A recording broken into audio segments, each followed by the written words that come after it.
Today, I'm here to talk to you about Health Canada's authorization of the Pfizer-BioNTech bivalent COVID-19 vaccine booster for people 12 years of age and older. This adapted vaccine targets the original SARS-CoV-2 virus as well as Omicron. For this reason, it is called a bivalent vaccine. Vaccines are often adapted to better match circulating variants to provide broader protection against them. This particular vaccine contains mRNA from both the original SARS-CoV-2 virus and mRNA from the Omicron BA4 and BA5 subvariants. This is the second bivalent COVID-19 vaccine authorized by Health Canada. On September 2nd, we authorized Moderna's BA1 bivalent booster for people 18 years of age and older. Both of these vaccines will produce a strong immune response and are expected to provide improved protection against Omicron and its subvariants circulating in Canada. Health Canada received Pfizer-BioNTech's submission for this vaccine on September 2nd, and the submission included safety and immune response data from Pfizer-BioNTech's clinical trial for its Omicron BA1 adapted bivalent vaccine, as well as preclinical and manufacturing data about the Omicron BA4, BA5 adapted bivalent vaccine. Health Canada has extensive experience with strain changes for annual influenza vaccines, and for this review, Health Canada used similar principles and processes. Preclinical data obtained from the animal studies showed that a booster dose of the BA4, BA5 bivalent vaccine triggered a strong immune response against Omicron subvariants BA1, BA2, BA4, and BA5, as well as the original strain of the virus. As part of our review, Health Canada also considered data on the safety and effectiveness of the original Pfizer-BioNTech COVID-19 vaccine, which has been safely administered to millions of people in Canada and around the world. The vaccine safety profile is expected to be comparable to that of the original COVID-19 vaccines, for which a large amount of data is available. It's worth noting as well that in the US, nearly 5 million doses of this new Pfizer-BioNTech bivalent vaccine have already been administered, and no new safety signals have emerged. As it does with all health products, Health Canada will monitor emerging real-world safety and effectiveness data on the vaccine and will take immediate regulatory action if any concerns arise. It's important to remember that vaccination continues to be one of the most effective tools that we have available to protect against COVID-19. Evidence shows that all mRNA COVID-19 vaccines authorized for use in Canada continue to be very effective at preventing severe illness, hospitalization, and death from COVID-19, regardless of variant. Keeping up to date with your COVID-19 vaccines, including getting your booster doses as recommended, will help protect you and your loved ones against serious illness and other complications from COVID-19 infection. Now that the vaccine is authorized, I'm sure everyone is anxious to hear how it will be used, and Dr. New will be providing an update. Thank you. Merci. Miigwech. Et maintenant en français. And now in French, hello. I wish to thank you for being with us today. I'm here today to talk to you about the authorization of the bivalent COVID-19 vaccine booster from Pfizer-BioNTech for people aged 12 years and older. This adapted vaccine targets the original SARS-CoV-2 virus as well as the Omicron variant. For this reason, it is called a bivalent vaccine. Vaccines are often better adapted to match circulating variants to provide broader protection against them. This particular vaccine contains mRNA from both the original SARS-CoV-2 virus and mRNA from the Omicron BA4 and BA5 subvariants. This is the second bivalent COVID-19 vaccine authorized by Health Canada. On September 2nd, we authorized Moderna's BA1 bivalent booster for people 18 years of age or older. Both of these vaccines will produce a strong immune response and are expected to provide improved protection against Omicron and its subvariants circulating in Canada. Health Canada received Pfizer-BioNTech's submission for this vaccine on September 2nd. The submission included safety and immune response data from Pfizer-BioNTech's clinical trial for its Omicron BA1 adapted bivalent vaccine, as well as preclinical and manufacturing data about the Omicron BA4, BA5 adapted bivalent vaccine.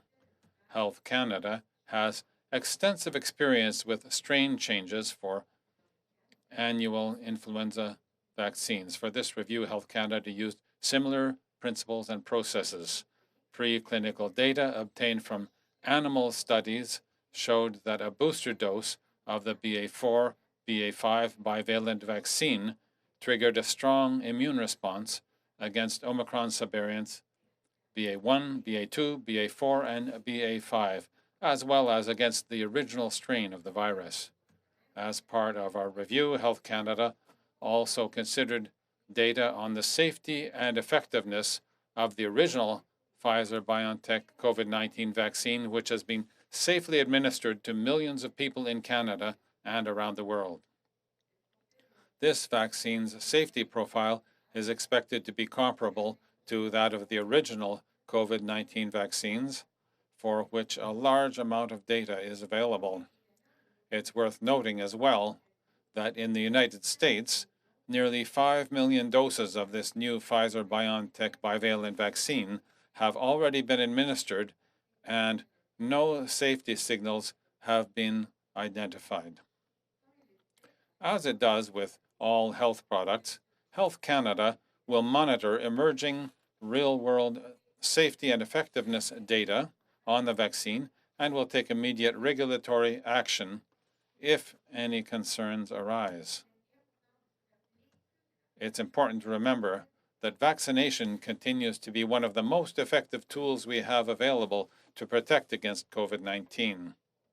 Evidence shows that all mRNA COVID-19 vaccines authorized for use in Canada continue to be very effective at preventing severe illness, hospitalization, and death from COVID-19, regardless of variant. Keeping up to date with your COVID-19 vaccines, including getting your booster doses as recommended, will help protect you and your loved ones against serious illness and other complications from COVID-19 infection. Now that the vaccine is authorized, I'm sure everyone is anxious to hear how it will be used. Dr. New will be providing an update. Thank you.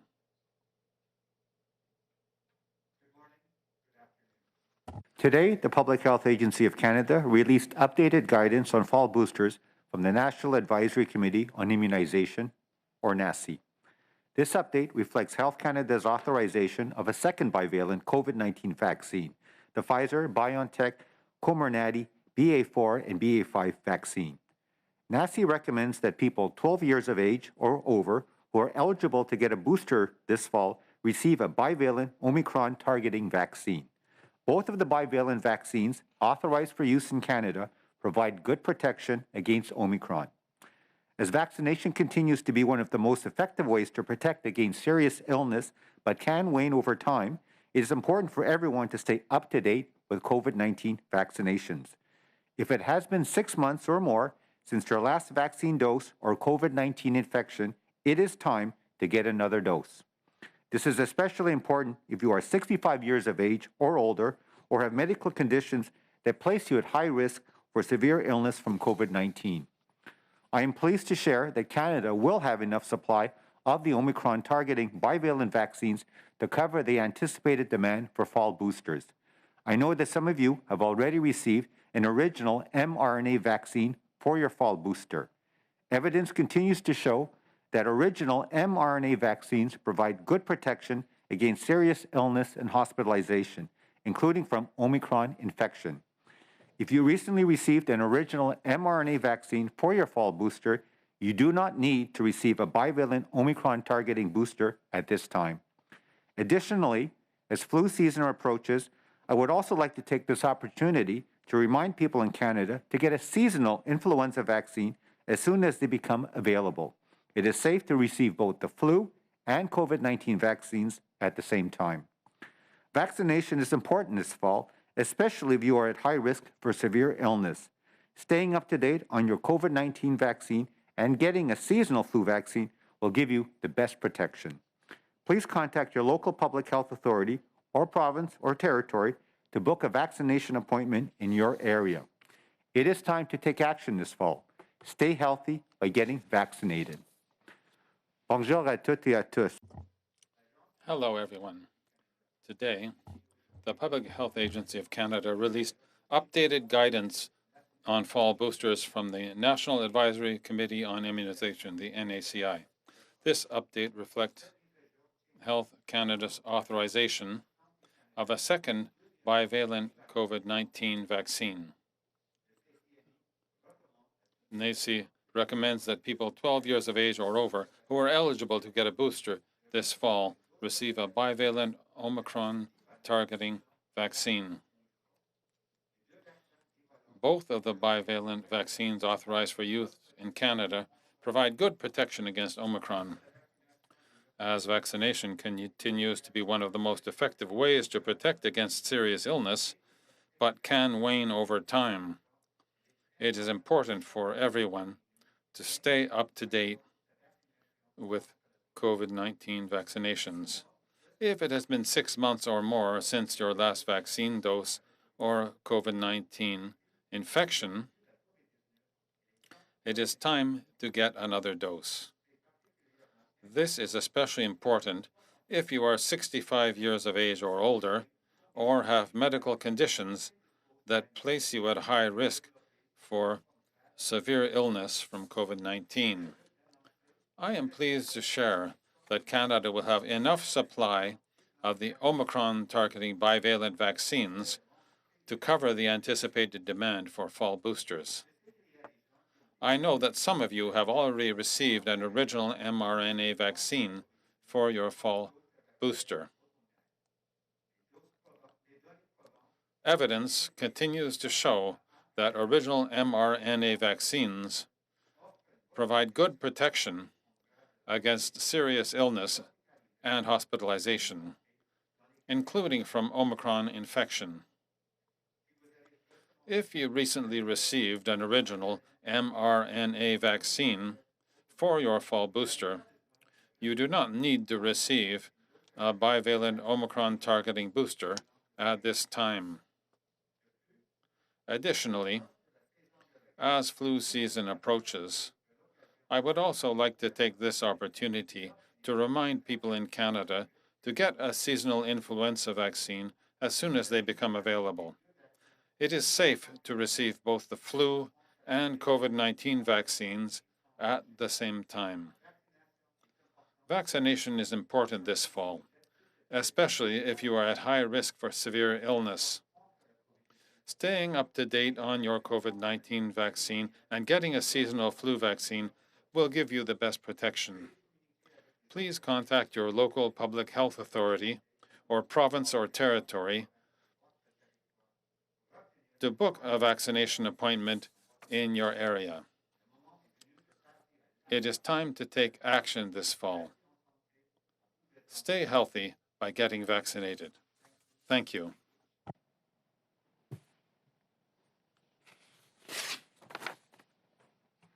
Okay, I guess we're ready for questions now. We'll start with questions in the room with Emily Bergeron from La Presse Canadienne. Oui, bonjour. Yes, hello. The last time there were recommendations from the NACI for a bivalent vaccine, it was only in certain cases, and people aged 12 or over could receive a dose if they had certain specific health conditions. In this instance, what are the recommendations? Is it the same thing? Yes, hello. Yes, this is Dr. New.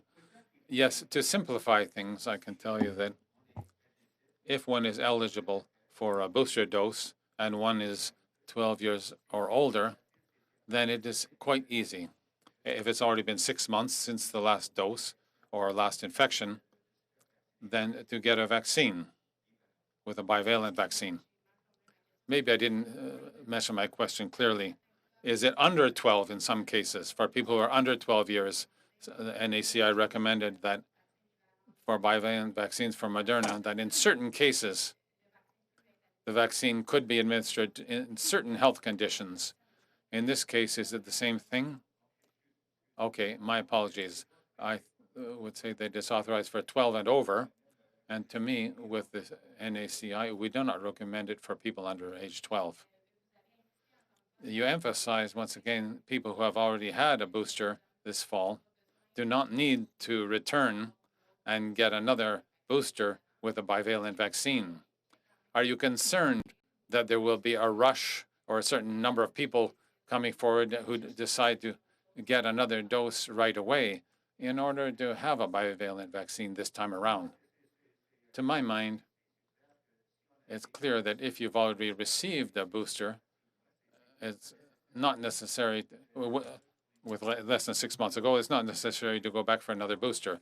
But I think that if we take a look at the criteria for the vaccination programs in a given province or territory, and also taking into account the circumstances and the epidemiological situation in a given region and also individual circumstances for a given patient, I think it is possible that a person who talks to a healthcare provider according to the criteria of our vaccination program for that province and territory, then you might have a 3-month wait, but the NACI recommends a 6-month wait. But taking into account other considerations, it would be possible to offer another dose after 3 months. In the report, excuse me, the committee also outlines that the expectation is not that there would be a routine booster program offered every 3 months. That although in some exceptional circumstances, individuals may seek that, but that's not the routine expectation going forward. So we'll continue to see how the product environment evolves and how the epidemiology evolves, but to dispel that myth, there's not an expectation that it'll be a routine 3-month cycle. I'm going to take the moderator's privilege and ask questions from my spot over here for now. I'm just curious, there was a lot of confusion when we approved the Moderna BA1 about why we were doing that and not the BA4 when that was being approved in the United States.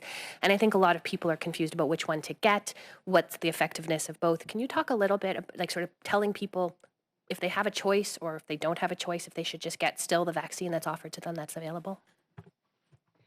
Sure. I mean, I think it's a broader question about like what to do at this stage. So I think the factors in terms of deciding what dose is right for you and when really haven't changed. So there's really 4 things. One is, when is the last time you had a dose of vaccine, right? Or your last booster, your last vaccination. Did you have COVID? And if so, when was that? What are your own personal, I'll call them biological risk factors, age, do you have other illnesses? And then what are your exposure sort of risks? And that includes, where you're working or your environment, or if you are going to be undertaking activities that potentially put you at an increased risk, like travel or weddings or something you're doing indoors. So those factors are all the things that we would consider. I think our general message is, if you are 6 months post any vaccine and COVID illness, then you should get your bivalent vaccine. You should get that booster, and that'll help you in terms of serious illness, protection, but it'll also give you some protection, especially in the short term, against potentially getting infected with COVID. There does not seem to be a significant difference between the BA1 Moderna and the BA.4/5 Pfizer. Now, they're very similar. They're both Omicron bivalents. They will both broaden your immune protection.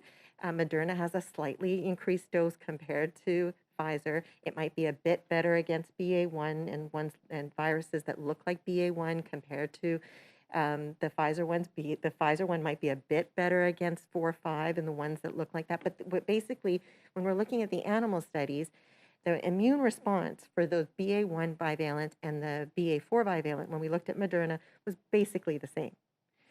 So I can understand that people are having sort of the conditions, but it's basically, if you're 6 months out, get your bivalent, get whatever bivalent you can get.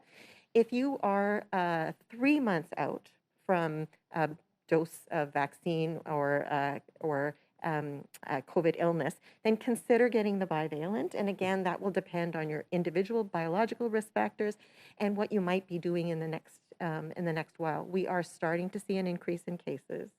We are heading into the fall season. There's a lot of gatherings and festivals that are happening as well. So we know that there's going to be increasing circulating virus. So again, if you're in that time period, if you are less than 3 months, I would not advise you at this point in time to get a booster. And it's not because of a safety reason, but because the effectiveness of that booster is likely not going to be as good as if you got it after 3 months. So that's kind of the advice that we would be giving now. Yeah. So I would just reiterate, certainly from a public health perspective, they're both, Omicron containing, sort of a variant of vaccines, and therefore, certainly, if you go out, I think whatever's offered to you is certainly what's available at the local level when you go for your appointment to get a bivalent vaccine booster. I would take whatever's offered. I'm also curious, I believe that Pfizer had also submitted a BA1 bivalent vaccine. I don't think that one's been approved. Has that been dropped now? Are we still considering it? And sort of double barreling my question, do we feel like we've sort of caught up to the variants now with the BA4-5 since those are the dominant variants circulating?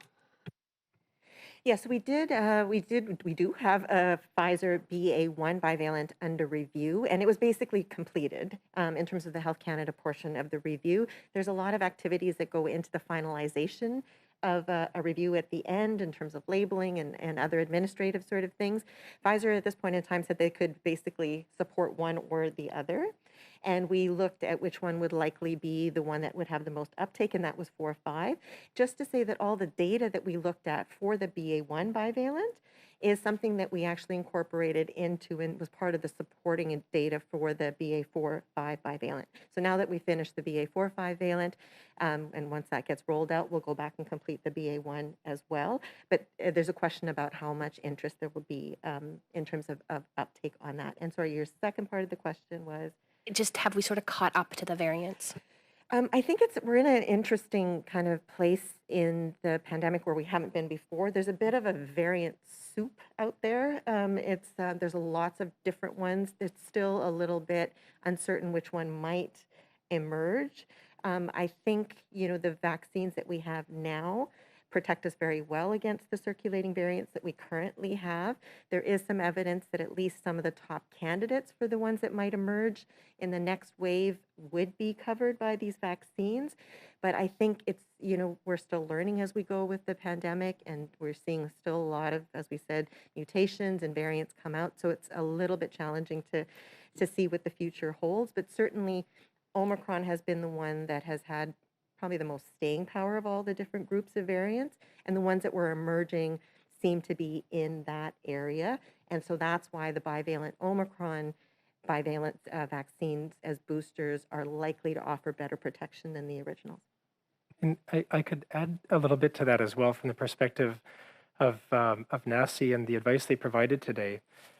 In terms of immunization strategy, the committee is clear that the goal of this fall program and using bivalent boosters going forward is to increase the breadth of the immune response, not necessarily to try and get the closest match to the strain of today or the best fit. The goal is to increase that breadth, and we know that both the BA1 and BA5 are Omicron variants, and Omicron is very distinct from the original strain of the virus. So that stretches the immune response, provides that breadth and that diversity that should hold us in good stead going forward. So that's a bit of their perspective around the strategy of the program for the fall. Thank you. So we'll now go to Zoom. If you have a question on Zoom, please use the raise hand function, and we'll start with Glenn McGregor from CTV.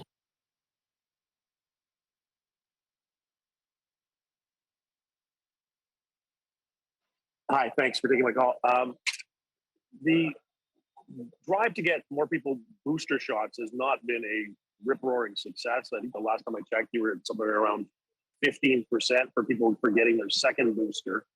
And now you're asking people to get another one. In some cases, this will be people's fifth shot. Do you have a projection of how many people are actually going to get this shot? It's Dr. New. Maybe I can respond to your question. Certainly, as we've gone through this pandemic, we're always learning in terms of not just from the scientific perspective, in terms of what vaccines work, in the formulation, but also in terms of behavioral science. So I think what you're getting at is in terms of vaccine confidence and vaccine uptake, and in small part also maybe some issues about vaccine hesitancy. So we're very alive to that. We have lots of experts behind the scenes looking at what different ways or what ways we can reinforce in terms of giving the right information, not just to the average Canadian, to be quite honest, but also to healthcare providers, community leaders are using multiple platforms, so that people at the end of the day can make hopefully an informed decision as to why it is important, and it's good to keep up with your vaccination. So that's all I can say. And the modeling, I think in some ways, you can take sort of the here and now, but as we continue with our efforts to improve vaccine confidence through a variety of means, we certainly anticipate that we will increase and improve uptake. But are you not seeing a different problem than vaccine hesitancy or lack of confidence in the people who were nervous about getting vaccines initially? You're now seeing people who have had vaccines, their first 2 shots, and maybe an additional booster, but are now saying, I'm not going to go in there for a 5th. That's a different kind of problem. Yeah. I'm wondering how you're going to address what looks to be more like vaccine fatigue rather than hesitancy. Yeah, Dr. You're right. It's a good point in terms of, you mentioned vaccine fatigue, and you're right. In the early days, certainly when the first vaccines came out, certainly everyone was thinking, said, okay, let's say, the term fully vaccinated or getting sort of the 2 doses of a primary series was the way to go. And then we were thinking about, sort of herd immunity with, to be quite honest, at the time, not knowing initially what sort of the longer protection might be. Now we're all learning, and the fact is that certainly what we've seen from the worldwide experience, as well as here in Canada, is that the immunity wanes with time, and that's natural, normal for many vaccines and infectious diseases. So now, with the latest evidence we have, we recognize that it is about 6 months being the limit, and I think we're now changing, in terms of updating, informing Canadians that, hey, in some ways, I'm not saying it's a perfect analogy again, but take the case of influenza vaccine. I think people have now been socialized and, sort of are aware that, hey, influenza vaccine, it's not sort of a one and done kind of deal in terms of getting vaccinated, that you need to do it on a regular basis. In the case of influenza, it's sort of an annual basis, more into the fall. And we just mentioned about getting your flu vaccine this fall as we head into the winter respiratory season.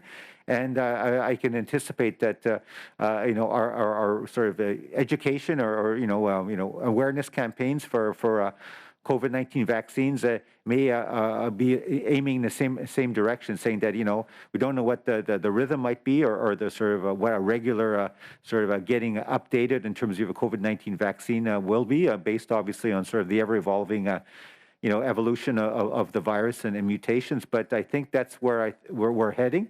And I think Canadians, by and large, will get that. So you could say, yes, there is vaccine fatigue in terms of what we've been through for the past 2 years. But I think as we try to head back to what we might call a more normal or new normal in terms of how we manage COVID-19 moving forward, my anticipation, hope is that people recognize that compared to many other infectious diseases, we've learned a lot from COVID-19, and maybe the way for the future for vaccination is that there is this idea that there needs to be sort of a regular sort of a rhythm or getting up to or keeping up to date with your COVID-19 vaccine. Okay, we'll next go to Olivier Ferrand-Boisset from TVA.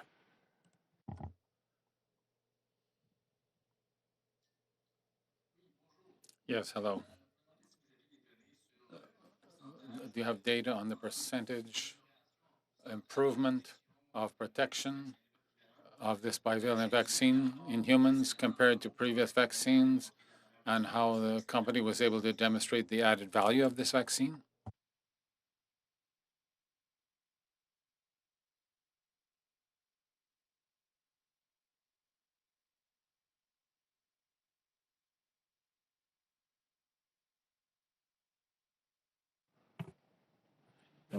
Okay, so Dr. New, peut-être je peux tourner à Mathieu. Yes, Dr. New, perhaps I can turn to Matthew Tunis. He'll answer in English, but there are all kinds of probative data concerning the bivalent vaccines. We had clinical trials for BA1 and BA4 and 5. We used other probative data, but I think I can turn to Dr. Tunis to carry further forward. So, if I understood the question, it was about the increased protection, the increased effectiveness of this new bivalent product. And I'll defer to Dr. Sharma, but the comments, what was outlined from NACI in their report and their analysis, is that most of these assays were antibody assays, and so you do see increased neutralizing ability to neutralize Omicron variants in the bivalent products. Can't make direct comparisons between the BA1 or the BA5 products because they are, were studied differently, different assays in different environments. But there are not clinical effectiveness data that would be able to give us a percentage of how much more protective we expect BA5 to be than the boosters that came before. But all the indications from the laboratory assays that were studied suggest that there would be some increased neutralizing ability of the antibodies, and then we would assume some increased protective ability. But Dr. Sharma, did you want to add anything on that? Sure. So the way that we do these types of bivalent studies is that you look at the comparison between the new vaccine and you compare it with the original sort of strain. And so what they have to be able to demonstrate is that, so if it's a BA1 vaccine, that they actually have a better immune boost than the original against BA1. If it's a BA4-5, they need to have a better immune boost compared to those viruses than the original. And so this BA4-5 showed an increased level of what we call neutralizing antibodies. So those antibodies that come up right after you have your vaccination against BA2, BA4, and BA5. They're about the same against BA1. And there was a significant response. It's difficult to actually say a number better than the original because, again, these are animal studies and they are just looking at neutralizing antibodies. And there's a whole other part of the immune system that gives you sort of more lasting immunity. But really, that's what it showed, is that there was a good immune response and it was better against these Omicron variants than it was compared to the original. And just to say that the bivalent vaccine, as a reminder, is bivalent, so bi for two, and it has both the original strain as well as the Omicron-specific BA4, BA5. For the Moderna one, it has both the original strain as well as the vaccine against BA1. Oui, merci. Yes, thank you. I would like to hear you on the approach of another country, Denmark, which does not offer boosters for people under age 50 and no longer offers vaccination for people under 18, because in both cases they are saying that they're less at risk to develop serious illness. So I was wondering how you can explain the difference that exists between the approach of a country such as Canada and Denmark. It's Dr. New. I can start, and I'll also turn to Dr. Tunis, but actually each country has its own evaluation committee, and the committee, in our case, it's the National Advisory Committee on Immunization, gave recommendations based on scientific probative data, but also for Canada in the Canadian context. I cannot speak to what are the discussions or what is happening in Denmark, but here in Canada, we do what's best for Canadians. But now I'll turn to Dr. Tunis. I think Dr. New captured it well. Every country has a unique context. And so we know that the immunization program decisions that are made by different countries would consider both the products that are available to them and authorized in those countries, and also the history of the pandemic to date in that country too. So levels of seroprevalence, how many people have already been infected, those can also factor into thinking at times. And we do see a diversity of approaches across the world right now with fall booster campaigns. For example, in the US, they are using largely the BA5 boosters. In the UK, they're using largely BA1 and original. And in Canada and Germany, you're seeing the bivalent products be preferred overall. So we do see a diversity of approaches, and that's not unusual because there are so many factors that would go into any decision-making for any given country, which, as I mentioned, include the epidemiology, the context, the vaccine uptake and vaccine history in that country for this program so far. So it's really hard to draw direct comparisons, but what's outlined in the latest expert advice is that, yes, in fact, we do still see hospitalization rates and disease rates among populations under 50, for example. And so NACI does recommend that boosters may be offered for those 12 to 64 with the bivalent product. So we're going to continue seeing diversities across the world, and we shouldn't be expecting to see harmony. We don't expect that with most immunization programs. Every country has a unique context. We're going to come back to the room. Stephanie Levitz from the Toronto Star. Good morning. Dr. Sharma, I wonder if I could ask you about something else, and that's the current shortage of infant Motrin, Tylenol, ibuprofen products. And if you're able at all to sort of address the steps that Health Canada seems to be taking to deal with that shortage, and what advice perhaps you or Dr. New have for parents? We have anecdotes of people using expired products for their children, trying to tweak adult products to fit an infant formulation. So I was hoping you could address that. Sure. So in terms of the shortage that we're seeing, where people are seeing difficulties obtaining both the acetaminophen and the ibuprofen products for children, this has been something that's been going on since the summer. And just to give you a bit of the background, what happened was that there was an increase in that utilization over the summer. These are seasonal products. Manufacturers produce them in certain quantities, and then there tends to be an uptick in the fall sort of season. Usually utilization is lower in the summer.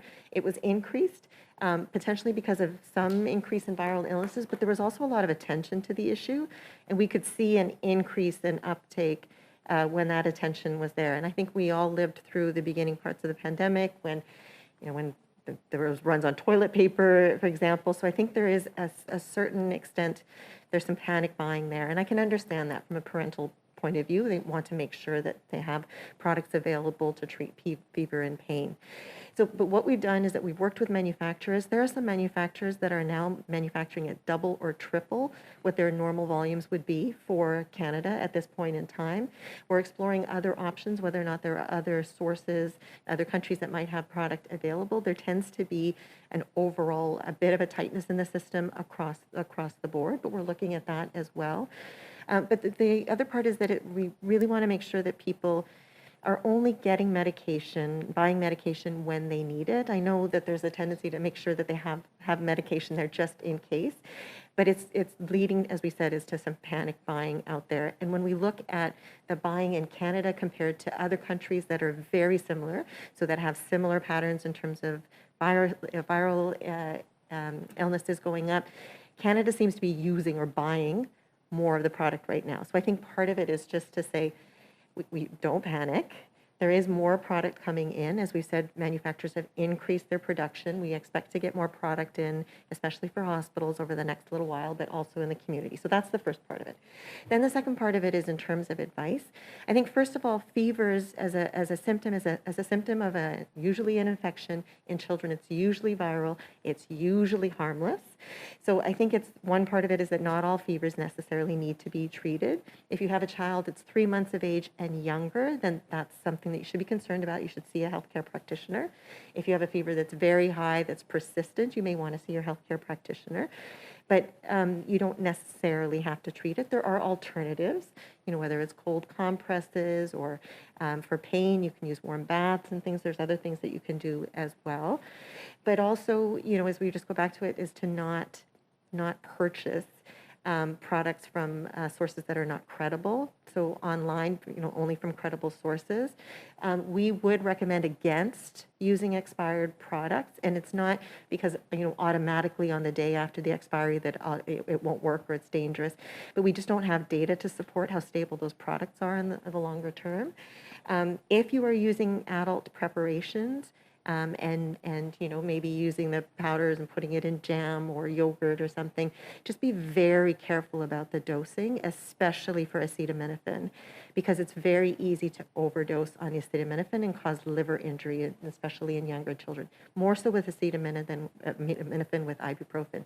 So if you're doing any of that, then I would consult a pharmacist to make sure that calculation is being done appropriately. You can also go to compounding pharmacies and they will be able to make up preparations. It may not be exactly the same flavor, but they can compound specific doses. They have a specific shelf life as well. So there's lots of things that can be done as well, but I think the major point is that we just need to be very careful about sort of the panic buying at this point in time. And I, again, totally understand the anxiety of having a screaming child in the middle of the night with fever or pain. But I think this is when we have to, again, look collectively at that supply. And it is there, it is coming in, there are alternatives, and we will get through this next period of time if we all work together. It's Dr. New. The only thing I would add to what Dr. Sharma has said is that, obviously these medications continue to be over the counter. I think there was maybe some misunderstandings or so previously that it had to be by prescription. So it's still over the counter. And really, in terms of best practice, if a parent is wondering, not sure what to do, I think really, as Dr. Sharma indicated, speak to a healthcare professional, because in terms of the actual individual context, what could or should be done to obviously manage, be it pain or fever for our child, is best managed by speaking to someone who actually can give you the best advice on the ground. And then just as a follow-up, some people have suggested that one of the ways we could alleviate the shortage is to allow for the importation of foreign language labeled products similar to what's been done in other situations in the past. Is that something you're actively exploring? Why or why not? So that avenue is already open. So I know I've heard some of the discussions about having a new framework, but the Food and Drugs Act and the regulations already allow for critical medications to come in. We also have something that's called compliance and enforcement discretion. So we can bring in product. Obviously, we want to make sure that the product is as close to a product that's already authorized either in Canada or elsewhere, and that it's reliable and it's safe and it's effective and it's of high quality. And then if a foreign product is coming in, we want to make sure that there is a provision to have some sort of information around directions for use and safety information in both official languages. And there's a variety of different ways to do that. So that's an avenue that's already open. We've spoken to manufacturers about the possibility of using that pathway. It's a matter of having supply that they can then provide. But there's no barriers from a regulatory perspective in terms of bringing foreign product in. Thank you. I think Emily Bergeron has another question in the room. I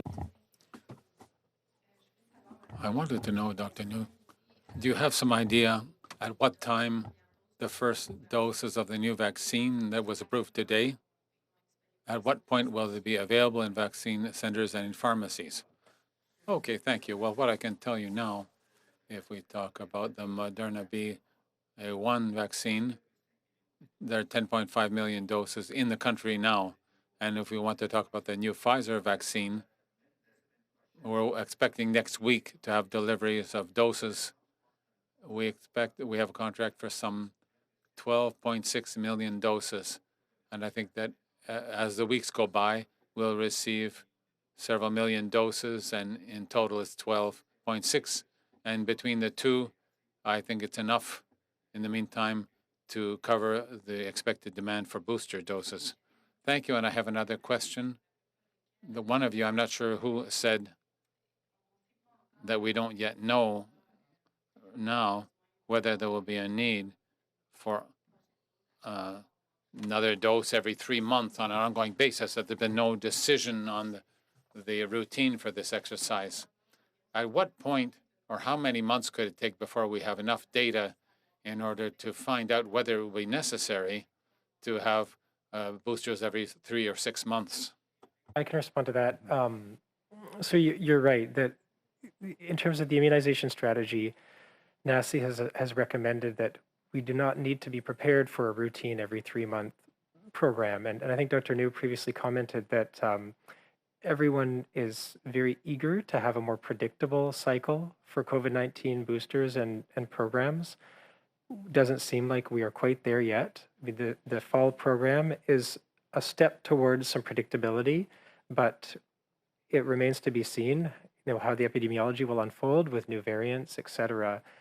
Generally, it has been taking several months from the launch of a new vaccine to accumulate enough evidence to be able to ascertain vaccine effectiveness estimates. So to understand how well the vaccine actually performs in the real world has been taking somewhere between 2 to 4 months generally after the launch of those programs, I would say overall, so far throughout the pandemic. So I think we could anticipate that within several months, we will start understanding vaccine effectiveness, real-world evidence to see the performance of the product. And then over time, that can be monitored. And measured against the emergence of new variants, and all of those considerations will have to factor in. We understand that the manufacturers are continuing to consider what the forward path for their products will be, and if they might generate new boosters, that's still a bit unclear. So I think there will be probably regulatory frameworks that will emerge, and Dr. Sharma could maybe comment on that about, regulatory frameworks around future cycles for other booster products. But at this point, we're a bit in a wait and see space. We are launching this fall program, and then we'll monitor over time. But we don't anticipate routine every 3 months. It's not a sustainable immunization program model. It doesn't exist in any other areas, and it just doesn't seem like a realistic program. So although there are some exceptional circumstances where these shorter intervals may be necessary, we're going to be looking towards some kind of a more sustainable approach. And so NACI has been clear in their advice on that we'll have to keep watching and develop some more sustainable long-term framework. Well, c'est Dr. Mbitete. Thank you. And perhaps I could add something in French. What's going on with COVID-19? For many people as well, people think it's lasting forever, but it's already been 2.5 years now, nearly 3 years, with our collective experience for COVID-19. And we have a lot more experience with other infectious diseases such as the seasonal flu. So I think that we are still learning, and we continue to monitor the evolution of the virus. And of course, in the future, we may find some pace for a booster dose for a vaccine against COVID-19 that might be similar to that of influenza. We cannot say that it'll be exactly the same thing, for example, once a year, but this fall, it's effective for the vaccine programs, and also it's also good for the people to be able to make an appointment and receive both vaccines at the same time. I'm not sure if that is something which is going to be adopted as a normal pace of vaccination in the future, but we continue to analyze all the possibilities for the future. But for the time being, as Dr. Tunis said, every 3 months, maybe it's a very short limit, but the general recommendation is at least if it's 6 months, for sure, it's important to receive a booster. But in other circumstances, we might also offer a bivalent vaccine as a booster of after 3 months, but it's not a general policy that everyone has to take advantage of that. Thank you. Okay, I think that concludes today's press conference. Thank you very much.